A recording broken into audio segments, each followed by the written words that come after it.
So we no make we have to this. Oh yes. We create this space just for you. All right. Welcome to another episode of Campus Connection here on Love 101. We keep you up to date on all things school, education, and more every Tuesday at 5:30 p.m. here on the Family Station. You get to join us virtually also, where we are live on Facebook and YouTube at Love 101 FM Jamaica. It's a brand new episode inside a brand new month. By the way, I am Jonathan Fletcher. Welcome to Campus Connection and welcome to April, everyone. Hi, co host. Happy new month. How are you? Hi, Jonathan. It's so good to be in a new month. Happy new month to you too. Thank Welcome, you. everyone. I'm Anesta, of course, and we go all the way until 6:30 p.m. So ensure you stick and stay right here on the family station. And before we dive into what's on the timetable for today, Jonathan, let's just recap March. What are some of the highlights for you? What did you enjoy most about the month of March? Well, I've been enjoying Creative Block, especially the episode that we had with Trevzen Creations. I enjoyed last week the talent show. That was very exciting, and a lot of talent clearly is in Jamaica, and I'm sure that other persons would have enjoyed that also. What were some of the highlights for you? Absolutely, definitely the open campus last week. I would say that was a big hit. It was amazing to see the creativity and the ingenuity of some of the persons who came on. They were able to bring on bands, and it was like Mm-hmm. on live concert. So that was my ultimate favorite. And then of course we had, some very engaging interviews. We had the week before that we had the historian. I'm not remembering her name right now, but she was just sharing with us on how her life in Christ relates to that career path, and it was so Mm-hmm. interesting to me. But overall, I think I've enjoyed all of them, but Open Campus, I'd say, was my favorite. I agree. So this is the program that keeps you up to date with what's happening in our schools, the ministry, and beyond. So on the timetable for today's show, we will have education, news, and bulletin. I chose Christ, you should too. hmm And it's, of course, first Tuesday. So that means it's a creative block kind of week. And this is where we highlight a millennial who is a creative. And our creative for today is Sean Ashman, CEO/artist at The Art of Motivation. And after being in governmental service for over 20 years, That's a lot of years. job to pursue her passion. And today we are going to find out the depth of just what she does and how she is doing with that. So, uh, Jonathan, Mm-hmm. All right. Let's talk about it segment. We're going to be looking at COVID and its impact on school violence. Our guest today will be Mrs. Tracy and Taff Thompson, president at the Jamaica Association of Guidance Counselors, and Dr. Cesar Rattigan, clinical child and family psychologist at Thrive Behavioral Health Counseling and Coaching Services. hmm and guess what? We also have for you guys our social talkback question. We're asking, do you think COVID and the limited face to face interaction has much to do with the upsurge in school violence? You can send us your questions, your feedback, your comments. Go to our WhatsApp line. It's 876-997-3125, or you can always join us on Facebook and YouTube with your comments. Just leave them right there in the comments section. That's right. So you can't afford to not stay in class based on what's happening in today's show. It's now time for education news and bulletin. Our student partner for the month of April is Fred Green Simpson, student at Distinction College with pending certification in media broadcasting. Welcome to Campus Connection, Fred Green.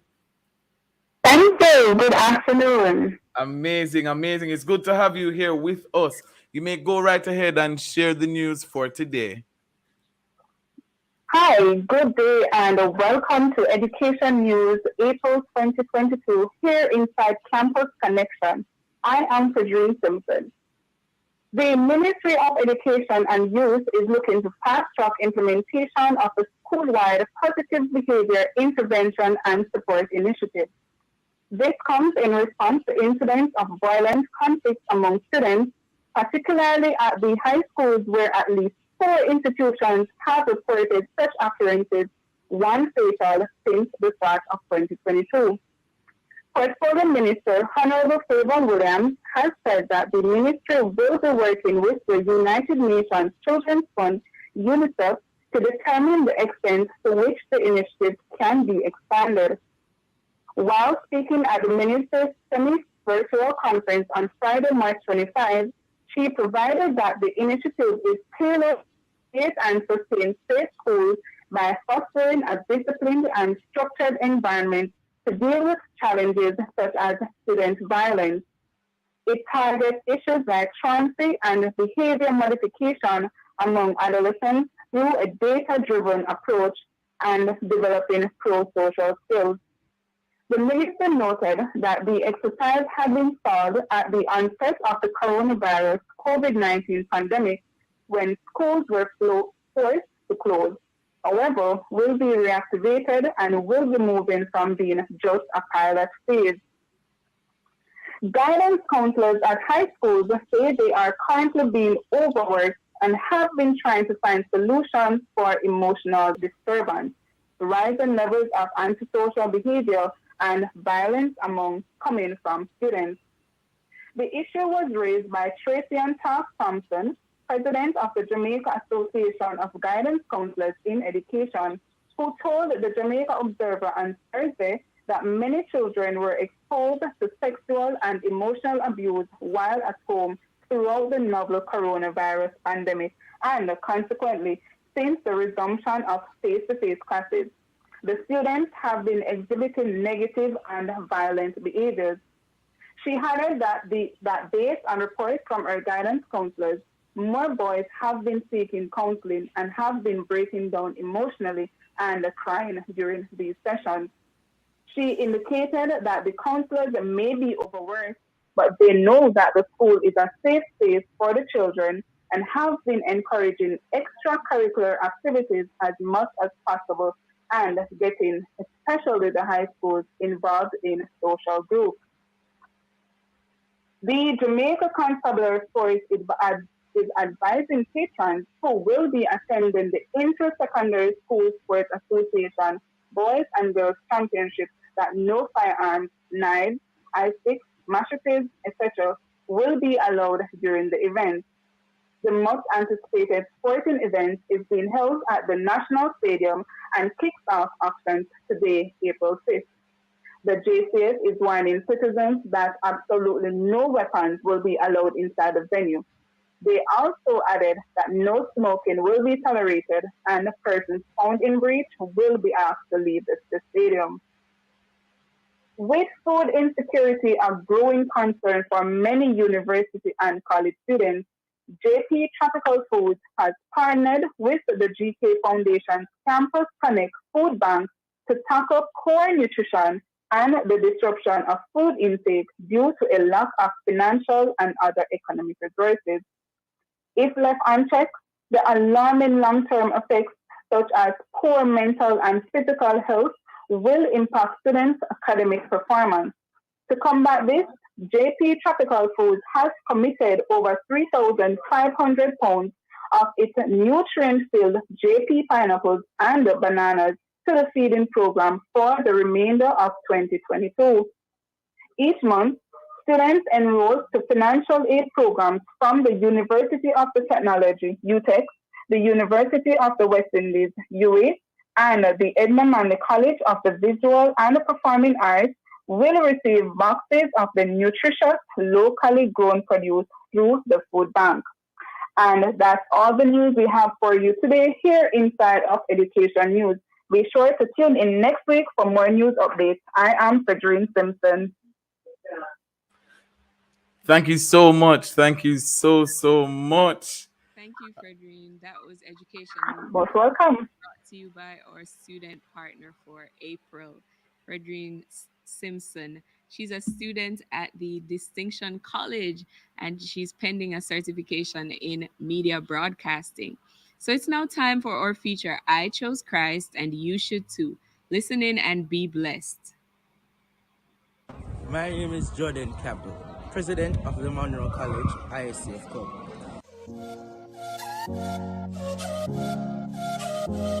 I fully started my Christian journey back in 2019, August 9th. But before I get into the meat of the matter, I must say, as a Christian youth growing up, it is really hard. Through the many tests and trials, I must say that Christ has brought me through that. ISCF would have been the main drive or the push that would have led me to this wonderful decision to believe in Christ and to continue.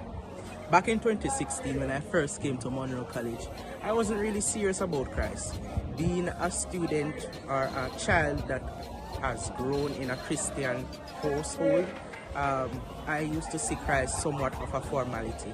But when I came here and got introduced to ISCF, that's where I realized that Christ is more than a formality. Hence, if you have not chose Christ, I think you'd consider him. I chose Christ, you should too.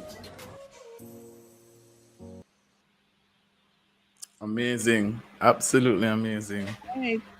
That was Jordan Campbell. He's a lower sixth former at ICF and ICF president, actually, at the Monroe College, and said that he tried Christ and you should too.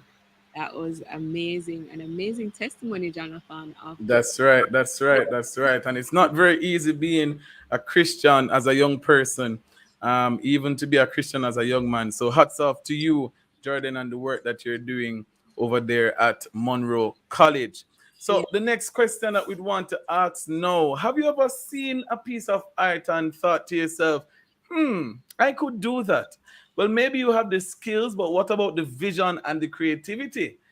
The I could do that thing always strikes a nerve because, well, let's be real, you didn't do it. Yep, somebody else did. And they had the idea, and guess what? They executed it. So they possess the skills to construct or fabricate something that has worth. And there's absolutely nothing wrong with making a living doing so. And it's time, of course, for our creative block feature. And our creative for today is Sean Ashman, CEO and artist at The Art of Motivation. Welcome to Creative Block, Sean. It's Thank you. Welcome, welcome, welcome. So, listeners, what do we really need to know about Sean? After working in the government service for over 20 years, and we talk about that some more after this, she decided to quit her job in December to pursue her passion of being an artist. Mhm. Very, very brave. She says she is pleased with her decision and encourages others never to give up on their passion and to do what drives them.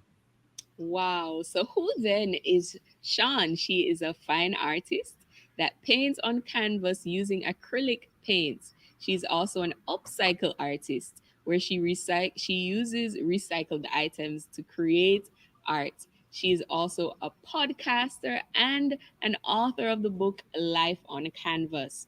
Today, she is going to be painting her beautiful story right here on Campus Connection. So, first things first, Sean, tell us about your 20-year journey in the corporate world. What exactly was your position and what has that experience taught you? Oh, thank you for having me. I've worked in the government service in a number of different entities. I started out as a data entry clerk, which is basically the bottom of the scale, and I worked my way up to the director of information and communications technology. I worked at that level in two organizations, the Post and Telecoms Department and the Court Administration Division in charge of the courts in the judiciary. That experience for me has been, well, it's a long journey. I was very excited to give back because I was a recipient of an OS scholarship, and one of the mandate was to come back and to serve the country. So I was very proud to be a recipient, and I came back and I gave back to the country, and I Mm-hmm. worked in various sectors: post and telecoms, national security, transport Yes. and works, and so on. Wow, absolutely amazing. But tell us, what high school did you attend? Merle Grove! Wow, Anesta. You finally have some You know, I company. knew there was some habits. Of course. Wow, wow, wow. Wow, it is But amazing. So, that's amazing. not to stray too far, but what year did you graduate from Royal But Grove? you want everybody to know my age? All right, fine. I graduated in 1993. Wow. 93. Okay, okay, okay. Wow, listeners, it's a whole link up, it's a whole reunion right here on Campus Connection this Yeah, it's good evening. vibes, But let's get to the meat of the matter. right? Please tell us what I really want to know, what drove you. What did you just get up one day and say, I'm going to quit. I'm going to leave corporate and I'm going to pursue my dream. What happened? Well, my humble beginnings from Grand Spend has taught me to be very strategic about my life. And I Mm, realized at a very early age that I had to make life happen, because even though I was born into poverty, that doesn't mean that that's where I'm supposed to be. And there's always something in me that says, you can do better, you can do more, you can, just go forward. My sister and I studied under the street lights because we didn't have electricity, running water up to age 17. But I made wow. it happen. I convinced Bigger Four to write me a recommendation for a scholarship. I went, I made the dean's list. I just kept pushing. So my life was always about what's the next step, what's the next step. Mm-hmm. And so when I started my last job in government, I realized that after a few years, 8 years to be exact, I will be at the very top of the scale with pretty much nowhere to go after that. And since everybody don't know me age already, I was like, I'm 45. Mm-hmm. Do I want to sit and do the same thing over and over? Because, after a while, you're just out in fires. Unfortunately, the judiciary does need a lot more than what we're getting or what they're getting in terms Mm-hmm. of resources for ICT. So I said, I really have to start strategizing to move forward in terms of what my future will be like. And, I have been painting for a while. 2012, I really started selling the art. And so I said, I've been pushing. I started out with the paint and sip. Back then, it wasn't even called paint and sip. And I started selling the art. And I say, I'm going to make an exit strategy. And that's what I did. I worked incrementally, make sure that my own one little home and certain things are in place, and then I just went on forward. It was a very hard decision, because at this time the judiciary, as you know, is embracing technology a lot more, especially with our new chief justice, and we are doing a lot more in technology. But at the same time, my heart was saying, Sean, you need to do this art thing if you're going to really be true to who you are and be authentic and show up in this world differently. Then you just have to be, stand in your truth and just do what's in your heart. And when I left UWI after I finished my master's, there's a little man named Bassett Clayton. He was up by Stillwell Road. He's an street artist. And I said to him, yo, boss, you need to teach me for paint. And that's how I started painting on canvas. And he taught me a very, very important lesson. He said, not only can you paint and do it very well, but you can sell your art. And I remember the first piece of art that I sold was for $1,500. And I have a replica here. I don't have it with me right now, but it's in my studio. And it's a reminder that, look, there is so much more that you can do, and you just have to think outside of the box, be creative, and just make this happen. So that's it. I made a plan and made the decision. It was hard, but it was supposed to happen, and the timing was really perfect. So I'm happy.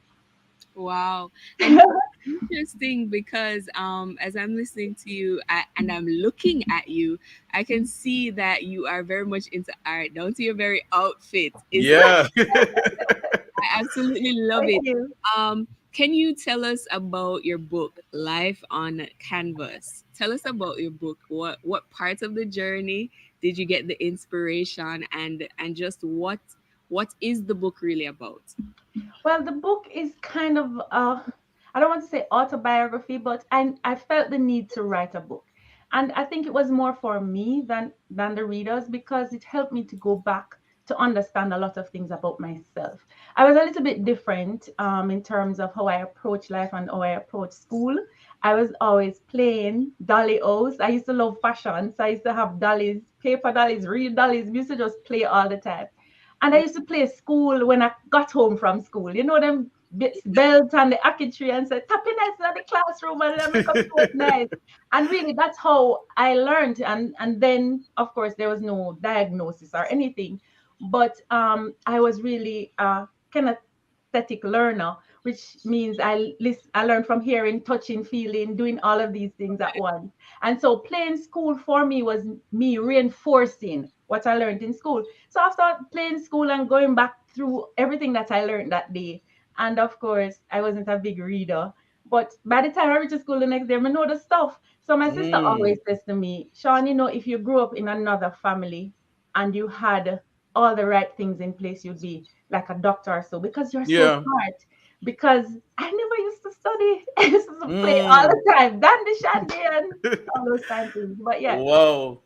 so the book helped me to go back through my childhood, and some of it was very, very painful, to be honest with you, because I've been through a lot of things, um, abuse, you name it, I've been there, and so it was very cathartic for me. It helped me to come to grips with who I am and to stand up in my own power. And so I wrote the book like painting a picture. So you had the sketch as a chapter, you had the dark underpaintings, and I shared a very dark story in that chapter. You had the splashes of color and highlights, the things that you can do to take control of who you are, show up and make a difference in your own life. Don't wait on anybody else to change it, because if you do, it might not happen. We are the artists in our own life. So I wanted to portray that in the book, that yes, I've been through all of these things, and my objective was not to paint anybody in a negative way. I really tried not to do that, but Yes. instead to focus on the possibilities that we can control, that we own our masterpiece. And so the book took you through the entire painting process.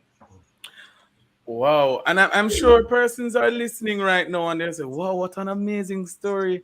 Her life sort out, or her life sounds so nice. She moved from corporate. Now she's fueling her passion. But I want to ask you though, have you ever been discouraged since leaving corporate and starting this initiative? And share with us, if you've been discouraged, how did that affect your creativity? Well, for me, I'm a crier, and Mm. so from ever since, if I have a challenge, I'll cry. Hmm. But I said to a friend recently, crying is not a sign of weakness. It just helps me to calm down and to go again. Of Mm. course, there are many challenges. Right now, I'm trying to find a place to host my events, to have for myself where I can have my artwork and stuff. And it's really, really a challenge, because let's just face it. If a lawyer, a doctor, an Indian, and a chief, and an artist go for somewhere to rent, Yeah. chances are, and so I have been struggling with that, but I've been praying it through, because the whole process of leaving corporate to come into this space is trusting God and faith. So I live by faith every day, and I know the right place will show up. I know the right people will show up. I just have to believe. A lot of us talk about faith, but we don't really exercise it. You're But now preaching. I am challenging myself to just Yes. exercise faith.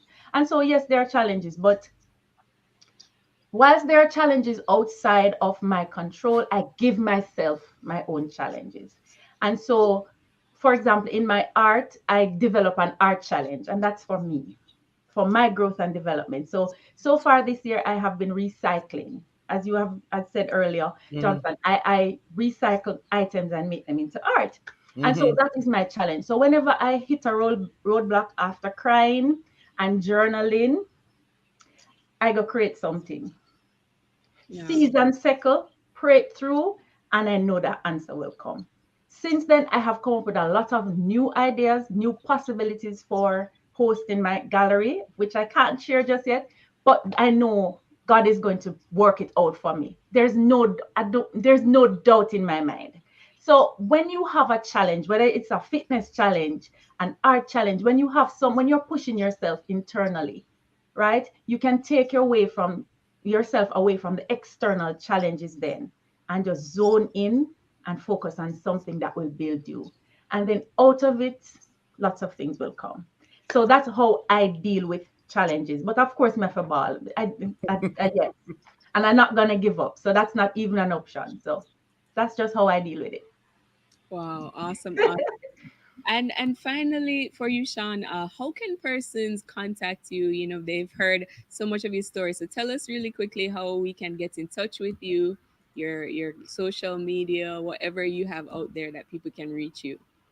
Okay, thanks. You can reach me at Sean Ashman Art, basically on all platforms, Instagram, Facebook, Twitter, TikTok. Yes, I'm getting into that. And I have a website where I sell my artwork, SeanAshmanArt.com.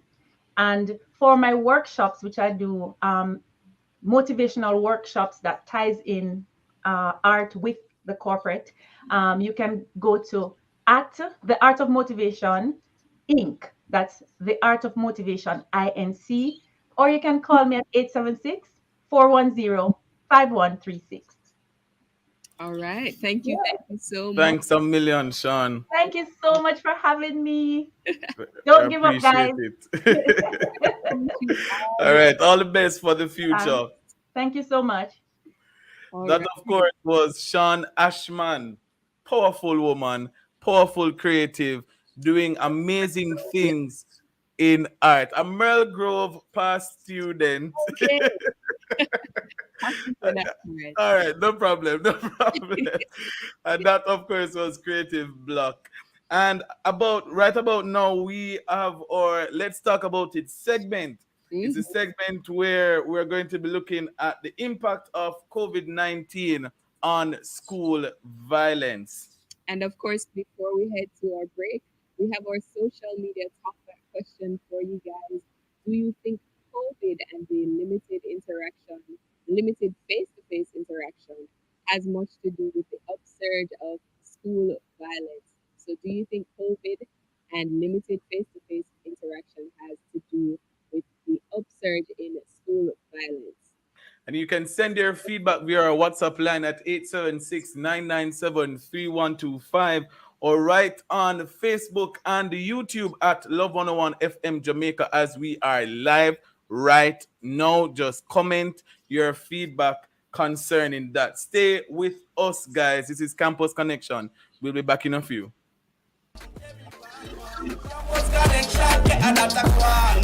Hey, some make us on dead list, some make me tell you this. How does saving help?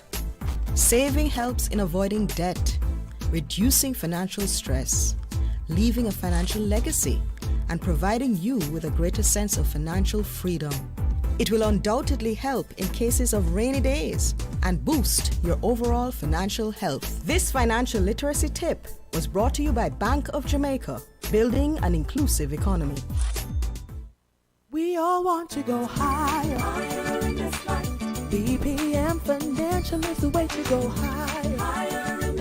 At BPM, your dreams are possibilities. At BPM Financial, we'll share your hope, help you build, help you save for what life brings you higher in this life. BPM Financial, taking you higher.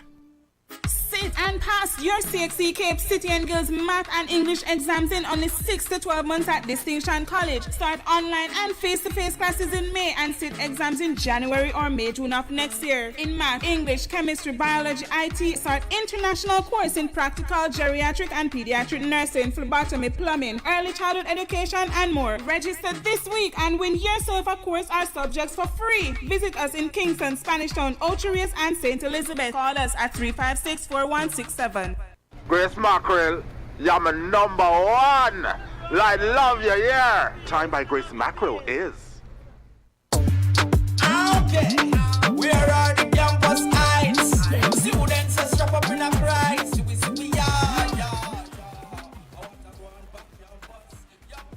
All right. Welcome back. Welcome back. This is Connection. I'm Anita. And with me is my co-host, Jonathan. And we're here about to get into our Let's Talk About It segment. And this is where we want to talk about COVID, the impact of COVID on school violence. Jonathan? Yes, that's right. Our guests this evening are Mrs. Tracy Ann Taff Thompson, President at the Jamaica Association of Guidance Counselors, and Dr. Cesar Rattigan, Clinical Child and Family Psychologist at Thrive Behavioral Health Counseling and Coaching Services. But before we get into that, Anesta, have you been recognizing a difference then in the violence or an upsurge in the violence in schools? Yes, absolutely. It's very interesting because I've been seeing just different videos of students fighting, stabbings even, and I'm looking at it and I'm thinking to myself, or young people, they are really at risk. They are really endangered, if you will, because you look at how much, going to back in the day when two students disagreed on something. It was just probably a little you slap me, I slap you, or an argument. But now students they're bringing guns to school, they're bringing knives to school, and it has really escalated. So our prayers are with the entire school population all across the island of Jamaica. This is we really need God to intervene in our campuses. And I was actually reading an article earlier today, and it was showing some findings as relates to some students and how they have been affected by COVID-19 from a mental health aspect. And I was really, well, I wouldn't even say surprised, because even as adults, for those who are outside of school, I'm sure the pandemic has affected us in some way, shape, or form, whether it's a little fear creeping in, anxiety. Some persons have gone into full-blown depression because of the pandemic. So I can just imagine the impact that this pandemic has had on our students, and it makes me stop to wonder if it's, some bottled up anger, bottled up emotions that they're not able to process. So, somebody says something to them and it's just an explosion. But as you rightfully say, we have to keep our schools in our prayers, and not just the schools and the students, but definitely the teachers and the principals who have to deal with these students. We have our social media talkback question, and we have a message here from Tommy from Mobe, and he's saying, I think the music/video of these nowadays songs is the main contributor to the school's violence. Children love music, and what is being promoted in these songs, in song lyrics, are killing our students. Wow. Certainly I agree with you, Jonathan, that being away from social interaction for such a long time has definitely affected our students, and everyone overall. It's like we've all become somewhat a bit antisocial because having just being forced to isolate ourselves and different things. But I can say this though, I think that even with our students being reintroduced into their school society, one of the things that is definitely needed now more than ever is for those Christian groups that are on campus, the ISCFs and the different ones, to really take the opportunities given to them to reach out to their fellow students. Yes. I know you, Jonathan, yourself were a part of student ministry, and I believe that now more than ever, if there are any student ministers who are listening to us, take very seriously what's happening on your campus, and not just pray, but ensure that you are doing your part to reach those who are lost on your campus. That's right.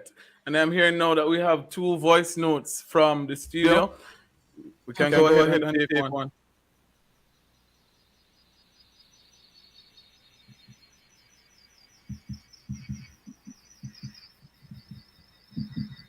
Okay, seems as if we're having a bit of technical difficulties. Okay.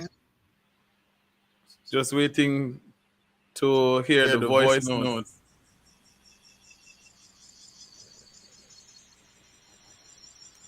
Okay. Perhaps we're going to have to come back to those voice notes at a later time. I'm seeing now Dr. Cizé Rattigan. She has joined us for this conversation. And Tracy Taft Thompson is also here. Mrs. Tracy and Taft Thompson is also here to talk to us about COVID and its impact on school violence. Welcome, ladies. Welcome. Good evening. It's so good to have you on Campus Connection. Hey, good to be here. Hello. Hello. Okay. Sorry, I think I had a little bit of technical difficulties. Yes. Not a problem. Not a problem. All right. So, Mrs. Thompson, share with us about the Jamaica Association of Guidance Counselors and what has been, you would say, some, let's say, three major accomplishments that you guys would have been able to achieve to date. All right. So the Jamaica Association of Guidance Counselors is really a body of Jamaican counselors, high school counselors, college counselors, primary school, infant school, all the schools, yes, our counselors are members. And we have been around for a little over 20 years. And what we do is really try and see how best we can assist our local counselors to effectively execute their jobs.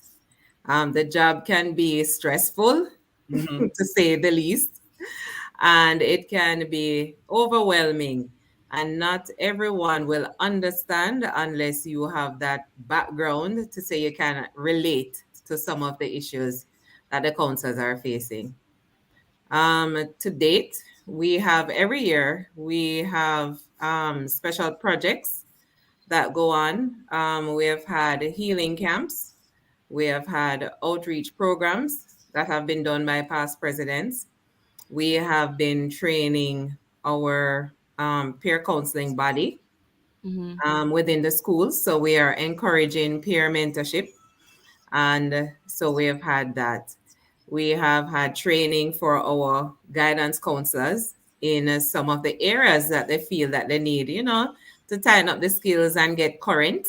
We have done that through our education team. And we really look out for the professional development of our guidance counselors. We have a yearly or annual conference. And that's in December for Counselors Week. We also try to highlight our counselors during Counselors Week, and that's the first week in December. We also do, there's so many things. There's so many things. But we really try to ensure that we offer the best service to our clients. So whatever it is that our counselors need, that is what we aim to satisfy those needs. So if there was a season when there were many deaths within the schools, so there was a lot of grief counseling going on. So we tailored our professional development sessions around that. We have program planning that we have to do yearly as a part of our job descriptions. So we have had trainings in those areas to ensure that we share best practices. We have divided the island into 7 regions. Each region, each parish have a different culture. Even though we're all Jamaicans, we do things differently.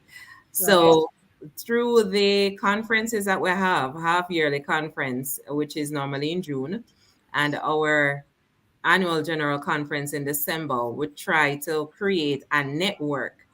So we know counselors from different areas, from different schools all over. So it's a place where we meet and greet and share thoughts, share ideas.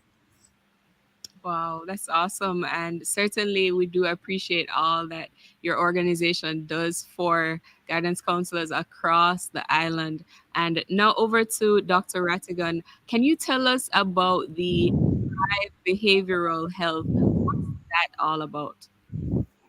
Okay, well, Thrive Behavioral Health is a private practice. So I specialize in trauma, traumatic stress, um, and women's emotional health and well-being. I see pretty much everybody.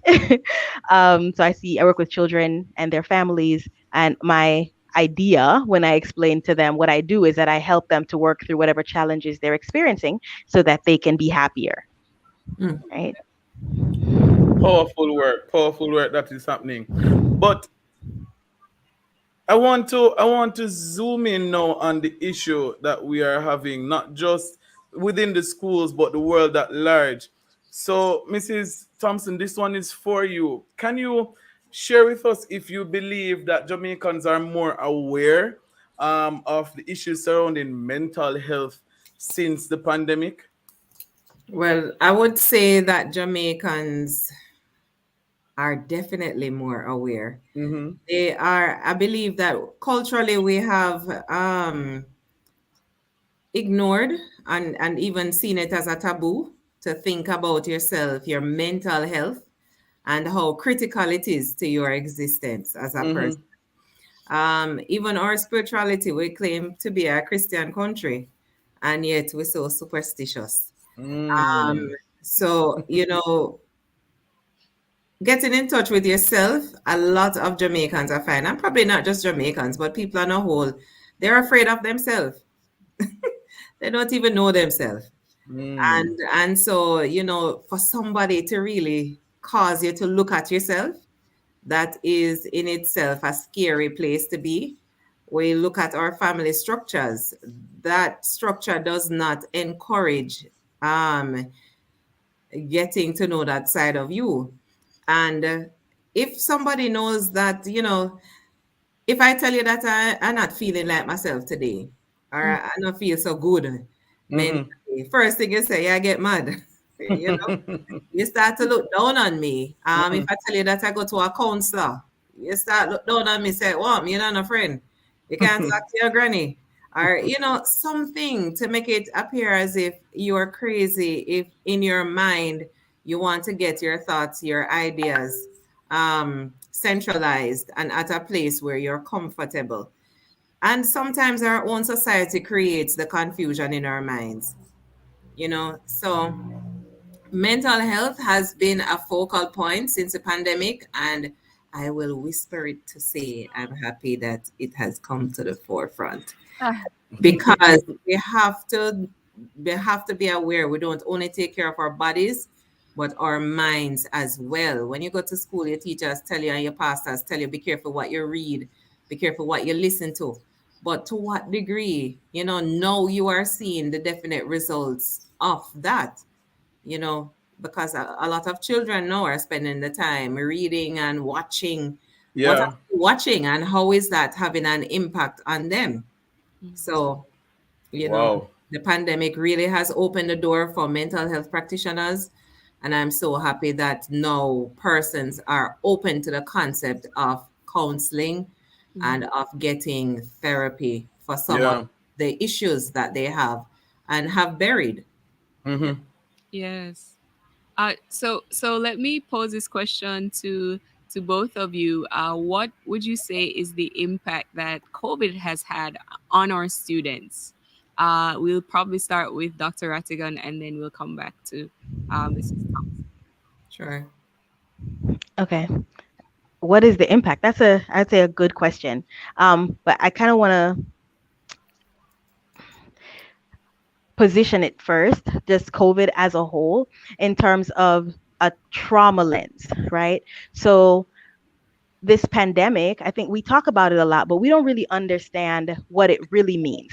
And not like defining a pandemic, but what it means to be locked away from your social circle, what it means to not have the freedom that you thought you had before, what it means that the things that you were not facing every day in your life because you had work and you had school and you had that space to go about and live a full life is no longer there, right? It creates a trauma response. And so a lot of what we're seeing happening in kids and in families, with the domestic violence increases, with the violence in school increases, with with the increased depression, increased anxiety, is a response to an one untenable situation, one that our minds really have no understanding of, right? Because we never had to exist in that space, right? Losing your job and not being sure about where the next money is going to come from. And as a result, sort of shifting the stability of your household will create a lot of negative effects just in terms of how you're coping, in terms of how you feel about the possibilities for your future. It's a lot of uncertainty, right? And so as humans, we don't thrive really well with uncertainty. And especially in the last few decades where everything was kind of at our fingertips. So it destabilizes our emotional and mental well-being, right? So we're in sort of I used to say kind of an undefined trauma, or Yeah. it's something that we really don't identify as a trauma, but it is, right? It's like an ongoing car accident that never ends. We don't know when it's going to end, Wow, that's powerful. right? Which is what COVID has been, because it started in March and we thought, okay, we have a month of this, and then it became 2 months, then it became a year, and now we're going into year 3. Yeah. Yeah. Wow. What about you, Thompson? You actually have boots on the ground in terms of the guidance counselors who interact with students. What would you say are their reports of the impact that COVID is having on students? Right. I would agree with most of what Dr. Rattigan has pointed out.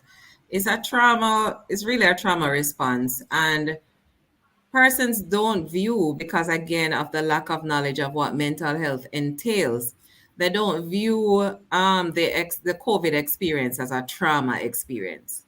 They're looking at trauma as being something high flown and like real wicked. But this is real wicked, but Yeah. just in a passive way. And so it does affect us. Even parents are affected. And once the parents are affected due to job loss, family loss, and family losses, it can be a myriad of things. Separation Yeah. of families, couples are splitting up. You have relocations due to job loss. You have all kinds of changes in the family structure that affects the children, and they didn't have a choice. It's almost like overnight. All right, you're going to go live with your cousin over, so all right, I'm flying you out to the States because they have better this and that. Who said they want to leave? Especially if they have a pet, they have friends here who they connect with in that space. So that in itself too can be very traumatic. It depends on how they were shifted and moved around. Yeah. The other thing is we find higher levels of aggression. No, my thing is, what's the source of your aggression? Why are the children so aggressive? And again, a number of reasons. We have taken them out of a space that they have created for themselves. You talk about coping mechanisms. They found ways of coping at home. They may not have had the structure that the school would offer, and they are rebelling against that structure too. Because I mean, when they were at home, no parent, not really at home, to say, make sure you go to class. You log on, yes, I log on, but you actually log on and play a game. You're not doing your homework. You do your homework, yes, but you're signing that you attend the class. And so even this honesty, certain values are reinforced subconsciously. That whole thing of this honesty, it's huge. Yeah. And breaking the cycle, as I talk about rebelling, they're comfortable. Some, especially, I keep talking about the boys. Boys need to be physical. They need to be out there, being creative and all these things. They were locked up inside for most Yeah. of the time. My major concern were for the students, grade 7, 8, grade 7 and 8. I mean, that was a transitional period in their life. They're just leaving primary school to go high school. And they They don't lost even it. know the people in them class. Yeah. They're like, and that brings out a level of anxiety for some who are returning, because they don't, this is like the first day of school, but it's not the first day of school, which is September. These are people are supposed to know, but when I see them, Oh gosh, that's what you really look like. And then, this whole social interaction and a lot. So it's a lot going on in the heads. And guess what we as educators are doing? And the parents. You better study your book. You know how Mhm. to test them. Oh, you only get 70. You get 60 and you have this thing online. You have access and you're not accessing it. So, I mean, it's a bit frustrating for them. It's a lot. And I really think that, the whole reintegration into school physically should be a phased in process, Yeah. not just to me it was quick. It was Mhm. unexpected. I don't think teachers were mentally prepared. Students were not mentally prepared. Parents are okay. you Mm. but we have to be mentally prepared. Students will not learn if they're not happy, if they don't feel safe, if they don't Yeah. feel comfortable, if they have a lot of things swirling around in the mind, they're not going to exhibit the behaviors that we want them to. They're going to get aggressive.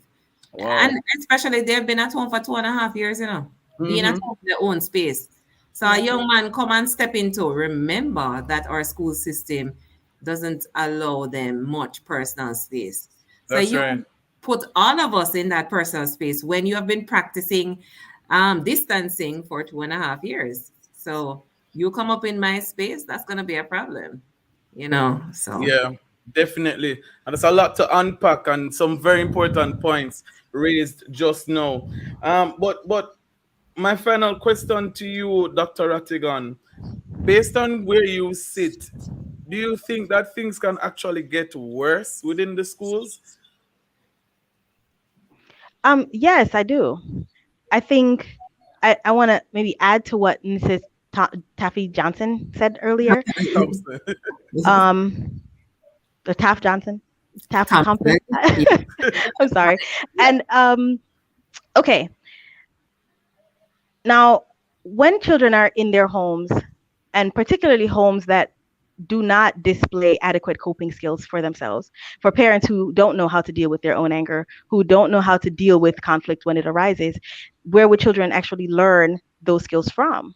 Right. So then they go into, I guess, a high pressure environment like the school that is very Mhm. structured and that requires that you have certain sort of impulse control skills that if you haven't been working on them, you don't have people around who you're practicing these things from, who maybe you're getting beatings or you're getting all sorts of other sort of disciplinary um, strategies being used against you at home. Yes. You learn that this is the way that you engage, right? And you would think they've been in school for years and years, so they already know that this is not acceptable. But then you have YouTube and you have social media and you have the TikToks that are showing you that this is how other people are existing in the world. One, and two, that is really funny and people are getting famous from it, and it reinforces just sort of almost a deviant social pattern, right? So now they go to school and what do you expect, that this is how they're going to be?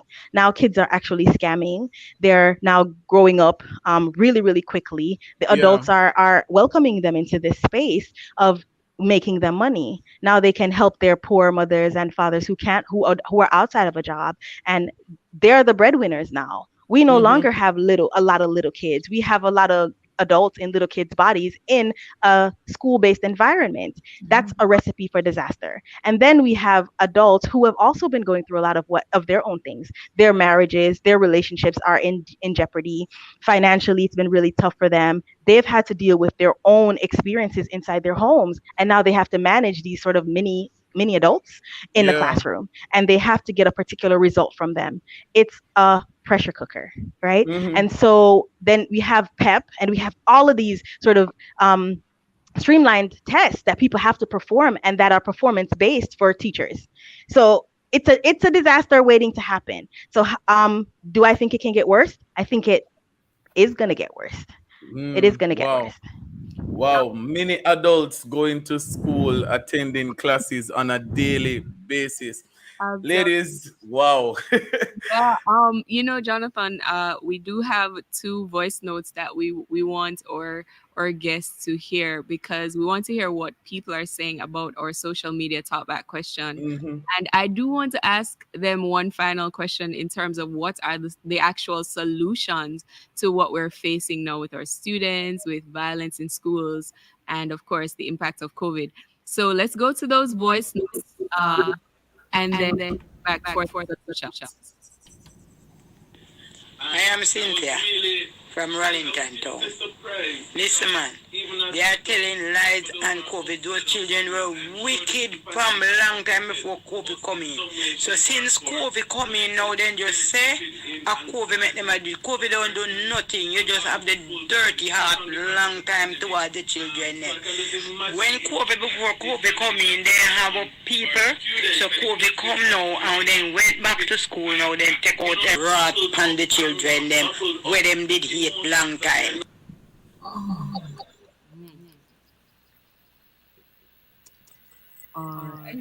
And the second one? I know that what is going on now is because the girls them were out and the boys them were out, and so the boys them mingle with different girls and the girls them go back to school and the girls them find out that the boys them not paying any mind. So that's what the fighting all about. The girls them fighting for the boys them.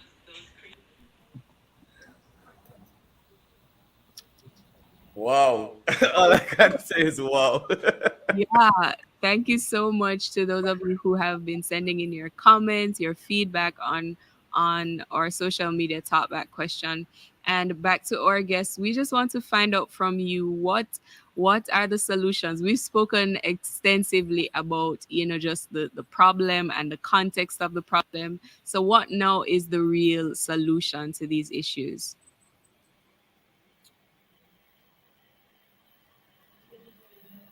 Oh, I can go ahead.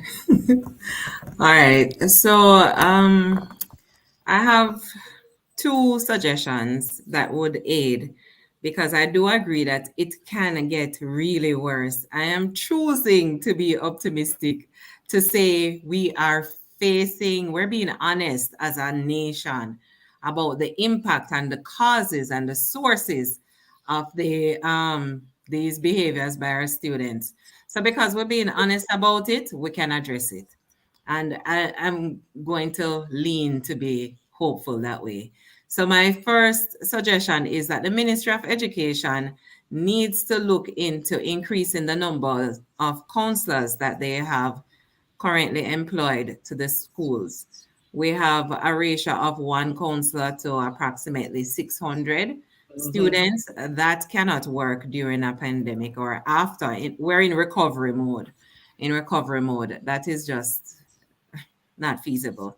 There also needs to be an increase in the government agencies that assist the schools and offer services to these students who display these behaviors.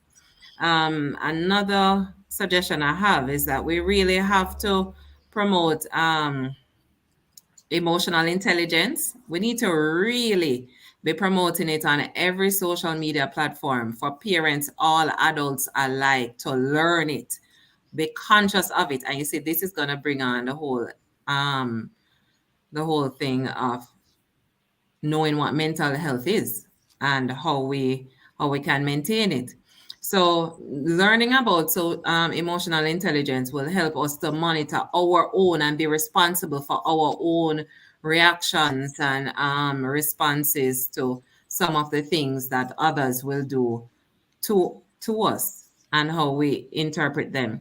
One of the callers mentioned a long time the teacher didn't want to behave so and treat the children that way. But I dare say to that caller, all teachers, when they enter teachers' colleges, all if not most, I will say 90% of the teachers there, they really have a passion for children and for learning. They really want to see their children excel. The only thing that what causes a frustration for teachers is that it's a pressure cooker environment. It's a high pressured environment because you are given little resources. Yeah. All these minds. Imagine a class with 30 something, near 40, high school, 40 odd, 50 odd students, one teacher. What is the quality of learning? And when you have students who learn through different mediums, you're not reaching those students that way, they're going to be disruptive. So Yeah. you find that the response of the teachers will be not the fairy tales or the clouds, and not be so pleasant. But the reality is they're doing the best they can. And also remember that they too are going through the effects of the pandemic. Their Right. families have also been affected. Um, their spouses may have been losing jobs, and now they're the only breadwinner. And teacher salary already. Right. They may have had children that require some amount of attention that they can't give. And imagine a teacher teaching online and you have your own child in the same room and you can't ever help the child. That is frustrating. And then your child wants to learn and you have a child online where you can't even hear from. They're not even doing the assignments that they spend hours posting online. So that can be frustrating. But Certainly can be. It certainly can be. And what you mentioned in terms of suggestions, I believe if they're taken to heart, by our government and by the different entities responsible, then definitely we'll be seeing a decrease in the violence in schools related to COVID. And our final words now from Dr. Rattigan. We have about 30 seconds. If you would just give us your final thoughts. Wow, 30 seconds. I got to talk fast. Okay. All right. So I have a plan. Here's the plan. We need to do trauma informed work, right? Yeah. Because everybody is suffering from this trauma. So we need a widespread campaign, a Right. program that addresses understanding what trauma is, how it shows up, and how to sort of deal with it. So we want to sensitize society as to what that is. Next, we kind of, ideally, we'd step back from some of this high stakes testing because school is one of the major support centers for kids. Teachers are one of the, I would say, what do they call these things? Teachers are one of the, my mind just went blank. Mediators, let's say mediators between trauma and thriving, right? So if they don't have the space to sort of be the support for the kids, we're really taking away something that is important for kids to thrive in this environment, right? So we need to step back the high stakes testing a little bit so teachers can actually do what they are supposed to be doing in the classroom, right? Next, teach mindfulness to parents, to kids, to teachers, knowing how to be present and sort of dealing with, I guess, emotional intelligence, as Mrs. Thompson had said earlier, emotional intelligence, being able to be self-aware and to resolve their conflict and to deal with each other as humans. Lastly, teaching coping skills. Kids don't have coping skills. Parents don't have it. Teachers don't have it. We need to teach them how to cope within these difficult environments. And finally, parenting classes / mental health seminars. Let's teach parents how to deal with these behaviors that are popping up and not kill their kids. And teach the teachers how to interact with these parents who are coming and they're also aggressive because they want what's best for their kids. Their kids are struggling. They're struggling. Everybody's just struggling. So if I could, that's the plan. Yeah. Wow. Excellent plan. We're probably going to have to do another part to this conversation or something of the sort because we have a lot to really unpack. Ladies, thank you so much for joining us. That's Dr. Cesare Rattigan and Mrs. Tracy and Taft Thompson. Thank you so much for joining in on the conversation this evening. Thank you for having me. All right. So this is how we put a wrap on Campus Connection for this week, ladies and gentlemen, boys and girls. We want to say thank you so much for making it Love 101. Thank you to all our listeners or viewers, all the social media people who are on there commenting, giving us your feedback. We appreciate you so much. A special thanks to Fred Green Simpson, who shared and will continue to share the news for April. Thanks to Jordan Campbell for his testimony inside of the feature I Chose Christ, You Should Too. We want to also say thanks to our producer, Tony K. Bramfield, and to Timoy Butler for technical support. We want to say thanks to our creative and boss lady, Sean Ashman. And also thanks to Mrs. Tracy Ann Thompson and Dr. Cesare Rattigan, who shared with us earlier in our main segment. And to you, our listeners, we want to say thank you for sticking and staying with the family station, Love 101. Yes, yes, yes. And until next week, stay safe, stay sanitized, stay masked up, and stay in school. Lots of staying there. Esther, and with me, of course, was Jonathan, have a good evening, guys. bye bye. It's all about the gospel. So tell me what one from campus. Youths are going on from campus. Come on, tell me what one campus connection.